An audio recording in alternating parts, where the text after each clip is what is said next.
Good morning. Have you ever felt like you were really in flow? This magical day where things fell so easily into place. Maybe you flew by the seat of your pants to make decisions or decide what you were doing. And if you haven't, would you like to have more of them if you have? Today we're exploring the idea of gauges. This getting into your flow, making quick decisions that come easily because they're based on body sensations that I call gauges. These decisions are typically aligned with your ultimate trajectory, your goals, and will be of highest value to you, the most benefit to you, and really bring you those baby steps towards happiness and really even bring you happiness in that moment. Welcome to Mental Fortress Mondays. I am Dr. Cheryl Carthouse, naturopathic doctor. Our mission is to explore the who, what, where, when, why, how of mindfulness and mindfulness-based practices. I started this series to provide support and development of mental resilience during the recent pandemic. There's still lots of transition happening, and many people have these rules that they had adjusted to over that time. Maybe there's still new rules that they're adjusting to, perhaps new work even, or recovering from this period of very different stress that we haven't experienced before. My mission here is to provide that guidance as to how you can build your mental resilience and your emotional intelligence to become better at navigating stress when we encounter it every day, to recover more quickly and easily from stress, especially chronic stress that we are experiencing every day, and then to be more resilient to stress that we might encounter tomorrow. We don't realize how much information is coming into our system every second. There's thousands of pieces of information from our environment, from our surroundings. Our brain takes in all this information and makes these snap decisions about our safety, about how we're going to react to a situation based on that safety. Our gut feeling is whether there's something good that is going to be good for us, or if it's not, it is vital, this sensation in making that decision. We can become more conscious of our senses that take in this information. And then when we make these snap decisions and when we're practicing awareness of these gauges, of these body sensations that we experience when we take this information in, and that awareness, that influences our decision-making system. We can create more choice for ourselves in any given situation, especially those stressful ones. I introduced this idea of gauges about 12 weeks ago in week 2, 13 weeks ago now.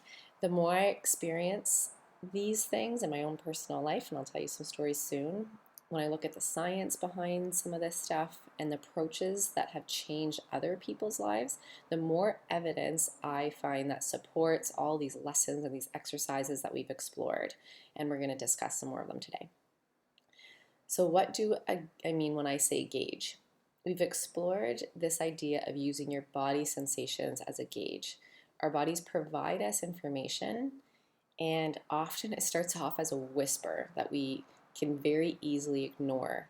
Our body has a way of trying to feed us this information so we can use them to recognize when we need something or what decision might be best.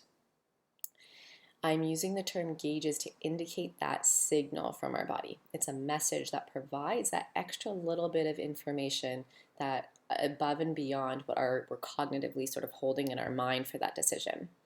One form of these gauges is a body sensation. And gauges are those little messages that we notice. We often brush them off and ignore them, maybe because they seem not really relevant. It's just these little spidey senses, kind of a feeling, or we've been conditioned and learned to ignore them, always saying, don't push that person away when you're little if you don't want them in your space. That feeling of not wanting someone in your space and that the feeling that you get in your body, that is a gauge. And so we are conditioned to essentially let go of them. Or it could actually be this gauge, it could be a physical symptom, maybe a nagging pain in your body. We come up with excuses for these things maybe and how we've learned to ignore them or been taught to ignore them. Or we might actually acknowledge that something might not be right, but we put it aside because, again, we've been conditioned to ignore them. Maybe we don't have time or the space or the energy or the knowledge and the tools to really effectively deal with it. Our gauges can help us to understand where we are at in terms of approaching this stress and burnout.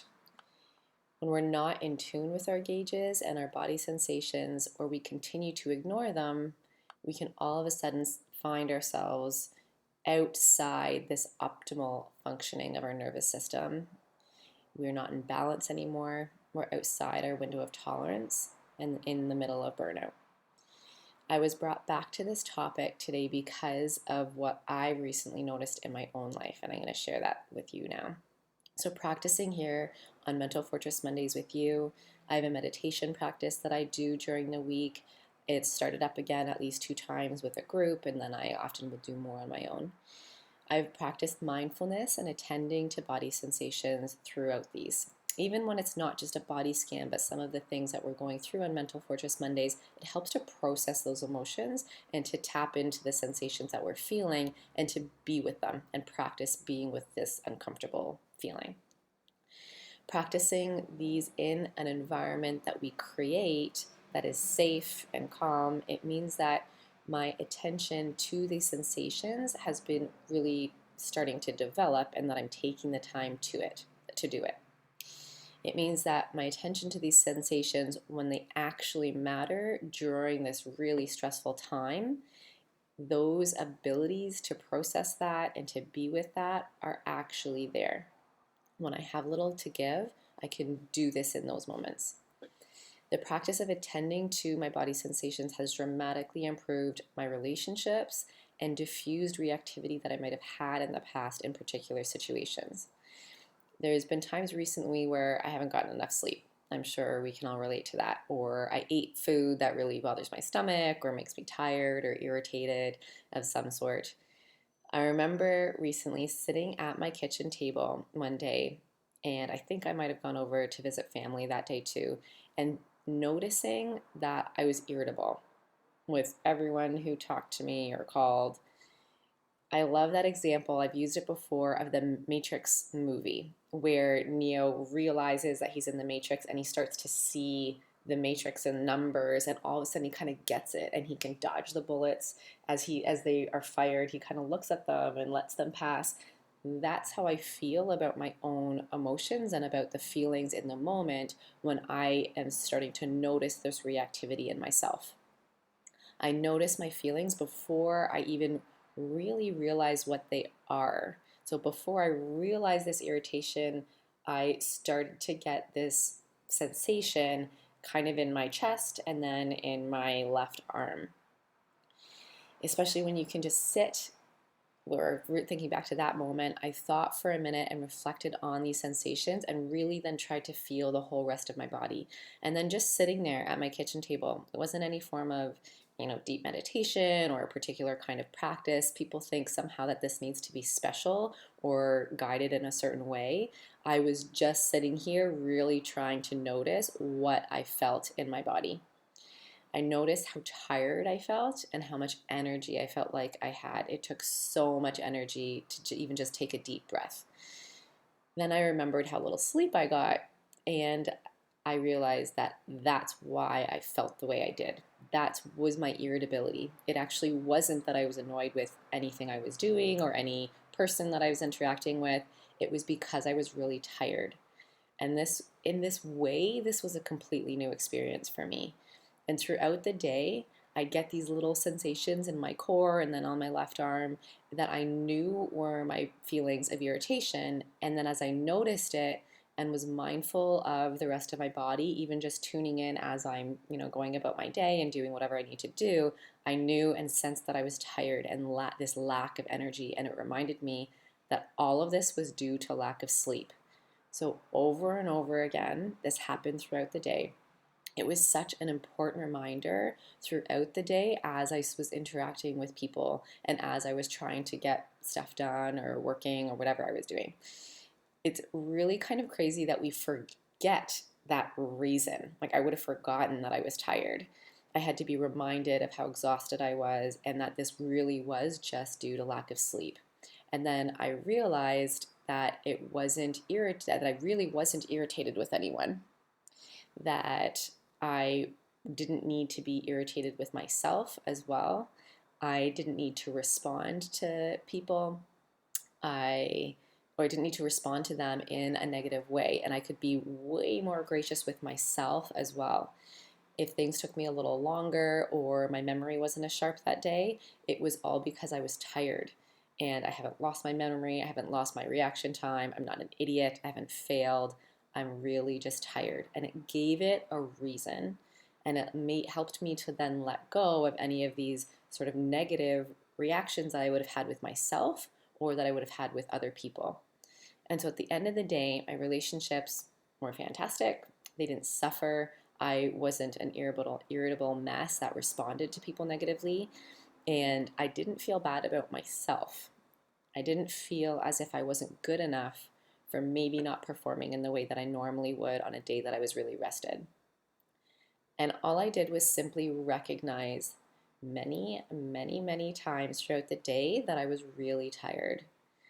And how many of us might injure a relationship in this way by being snippy or angry or harsh or with ourselves because we're tired or because we're feeling a particular pain or something is just sucking our energy out in a different way. These can be really damaging habits and we can actually change them. And it's just blown my mind recently that this has really changed in my life. On occasion where I might have been irritable and been less pleasant to be around, or I might have had a more harsh or negative reaction towards a person, I was really now with these gauges able to change that. I was even happier in the moment, recognizing that I'm not actually upset with anyone. I was just tired and that's okay. And it ended up being even a happy, even though it was an exhausting day. My relationships, again, kind of got better throughout that day, even from recognizing my own exhaustion. So if I need to feel pain, if I need to be exhausted or tired or feel digestive discomfort, whatever it is, I am so thankful that I have this tool that I can use as part of my life and that I can go and do it in a way where I can recognize all of those sensations and where they're coming from, and that it's not actually affecting other people's relationships, but ultimately not affecting me, not affecting my own happiness. It doesn't affect the quality of my relationships, and essentially the quality of my life is actually better. And at the end of the day, throughout the day, am actually happier. All because I practiced paying attention to these body sensations so that when I really needed them, they were there. I certainly want more of this, and I want this for you. Now, there are days I have to admit where I'm still just that extra little bit tired or in that extra little bit of pain or something, that this isn't totally as feasible as the story I described above.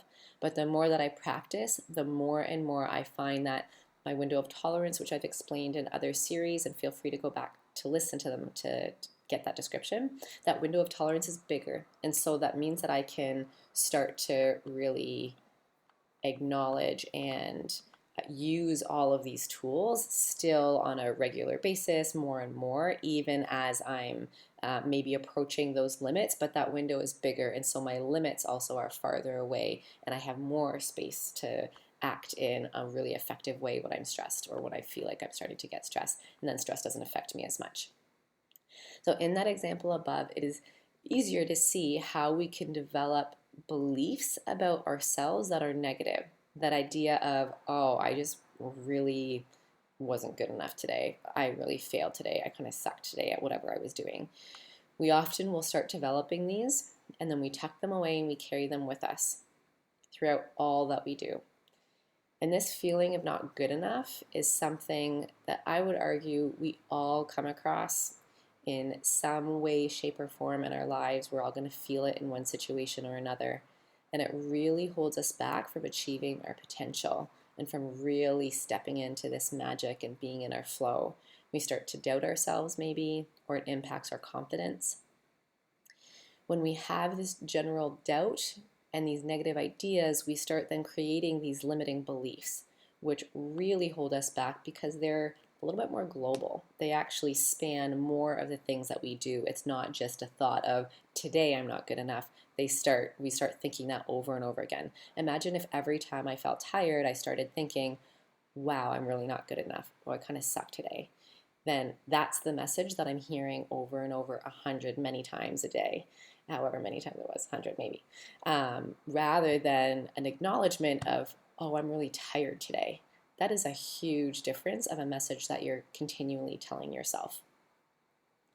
In this way they can really develop from our own thoughts that occur over and over again on a daily basis, or they can actually develop from other negative experiences, especially traumatic experiences. And one reaction to this is that we start to then dissociate from our body. It means that we detach our awareness from our body and from these sensations, because that sensation is triggering a I'm not good enough thought in my mind, and I don't want to be experiencing that. It's a protective mechanism, and it really does help us to cope with these negative experiences when we can't change them and when we don't have control and we must endure them anyway. However, in this state, when we are dissociated, we then start to become more easily dissociated in all these other experiences and all these other feelings when we're stressed, when we're tired. And in these experiences, that dissociation actually isn't helpful. It makes it much harder for us to become more grounded and more aware, and then to have that choice, less reactivity, and to ultimately be happier. We become more susceptible to stress, and we're more prone to allowing all of these outside influences then impact us more. Relating to my story, when I was really tired, if someone came and talked to me and I was annoyed and irritated, now all of a sudden I'm projecting that onto them and I'm irritated at that person instead of really acknowledging that I'm just feeling exhausted. When we become grounded and we make these small choices every day that then lead to our personal happiness because we're acknowledging the trueness, I guess, of those sensations, we can start to again develop this resilience to stress, because then those things don't affect us in the same way. And then, so how do we do this? We start to bring our awareness into our own body, into our sensations, and into the present moment. You don't need to do anything special. Mindfulness is really just an observation and just an awareness. Just noticing is enough, and this is actually what develops the skill. So the idea of when we're doing mindfulness, people often will report back to me like, oh yeah, my mind is wandering when I'm doing this. That is exactly the practice. If your mind wanders, cheer and celebrate. That's amazing, because it means that you're able to bring your mind back again. And that bringing it back and that awareness is exactly what we're trying to do. That is the golden nuggets that we're trying to develop, that skill. And this noticing, it brings that whole Matrix movie thing, that matrix into perspective, and then we have more choice in how we understand that situation and then how we choose to react. And our limiting beliefs that we start to carry about ourselves can shift, because we're no longer feeding ourselves this message of not being good enough 100 times a day. One of the most dramatic ways of shifting these beliefs that I've noticed is by doing in-office techniques with patients called neural emotional technique, or Psych K. People often report feeling lighter or freer, things change in their lives that they didn't know would change, again, because it changes these core beliefs that we're functioning with. Often people actually even get better sleep or make better food choices, because they're all of a sudden kind of stepping into this fullness and this magic of like, I'm going to do something good for me and I feel good, and so I want to, take more time to prep cooking, or I want to go out and put that effort into making a good meal or going to get better food.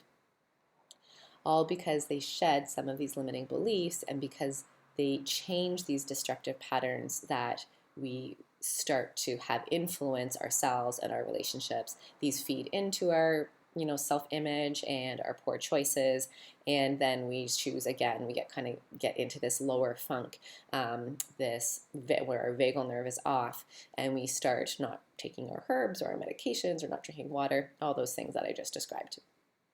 So how do we change that? Through some of those in-office techniques. If you're ever interested, there's practitioners all over the place. You can find one in your area, I'm sure. We can also do this through mindfulness, and so you can do it yourself. It does take practice, and that part is really important. So let's practice our gauges here today, and we're going to create this safe and hopefully calm space that you can there. Even if it's just a few minutes, you have crying babies or kids running around, that's okay. You can still practice this stuff. It's, again, just that awareness. It's nothing crazy special, or it doesn't have to be a particular guided kind of, sitting for a certain amount of time or doing a certain things. It really is just that awareness of your body sensations.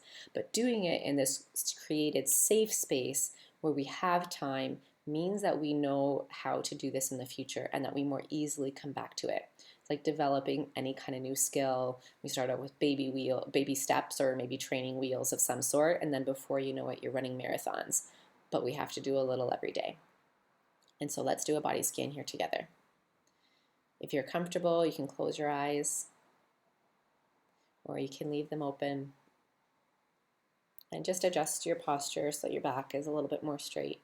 You might be sitting on the floor, or standing, or sitting on a chair.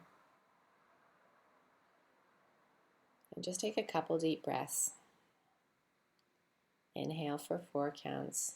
3, 2, 1. And then exhale for 8, 2, 3, 4, 5, 6, 7, 8. And again, inhale for 4. And exhale for 8.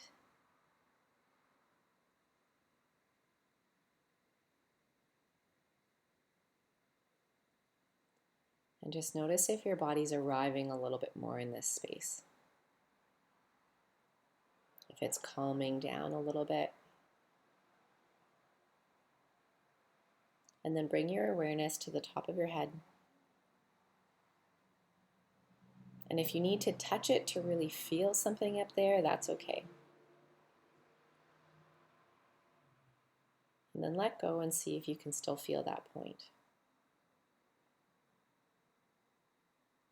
And then just melt your awareness over your face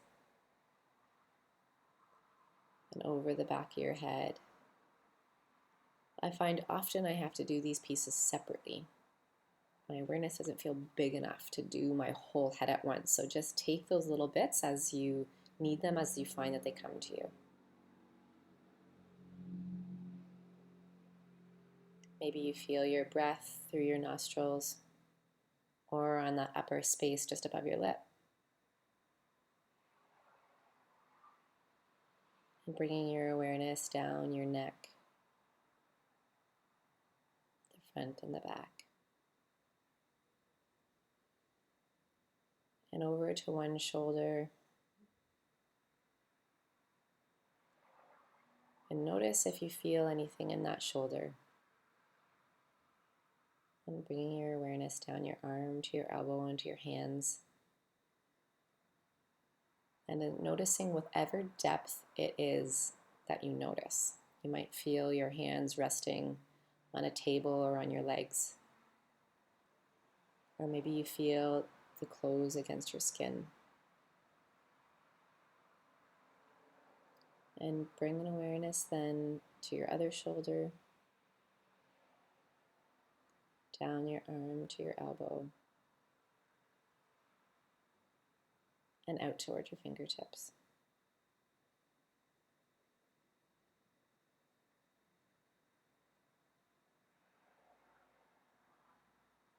Then bring your awareness back up to your chest. And again, noticing any sensation. Maybe you feel warmth or a coolness, or you feel the movement of your chest, which causes that rubbing of your clothes against your body. You might feel your lungs expand and deflate. And move your awareness down to your abdomen. And just notice anything there.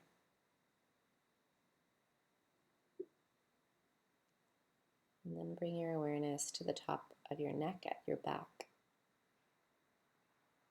and down your entire back.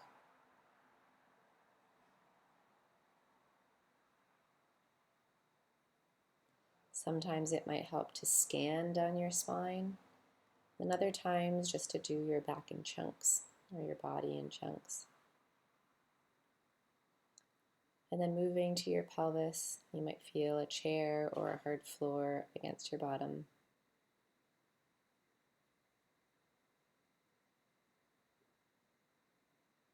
And then down your hips and down your legs.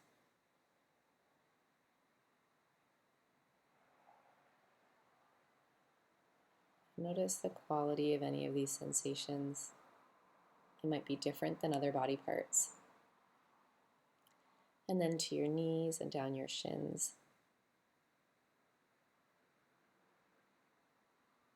To your ankles and down your feet. Notice if you feel the feet floor between or below your feet. If you ever have trouble feeling these sensations, make a bigger movement or press into that action so that you feel it more. Maybe press your feet against the floor and do you feel that just a little bit more.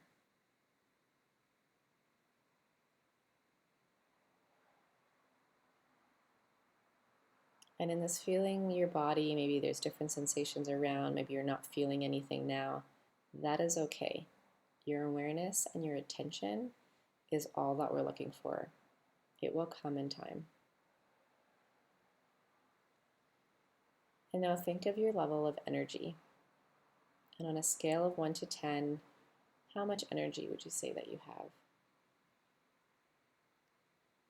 Do you feel like you have more energy in one part of your body than another? Maybe your arms are feeling tired or your chest is feeling tired. And like I experienced being exhausted, that just takes a little bit of extra effort to really raise your chest and take a deep breath. And then slowly let it out through your nose. And what would you grade those on a scale of 1 to 10 for all those different body parts?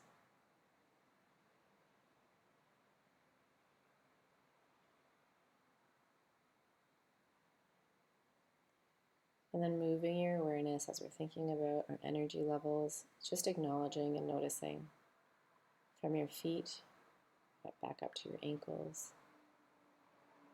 and your legs and your knees and your thighs. Now you might think, how does my leg have an energy level? Just imagine it. If it never makes sense, or if it feels like you can't feel a sensation, just imagine what would a sensation there feel like. Just imagine what would that energy feel like. And then back up to your pelvis and up your back, all the way up to your neck. And your abdomen and your awareness, bring it back up to your chest. And noticing how that breath affects you. And bring your awareness starting at the fingertips on one hand, all the way up your arm, to your shoulder.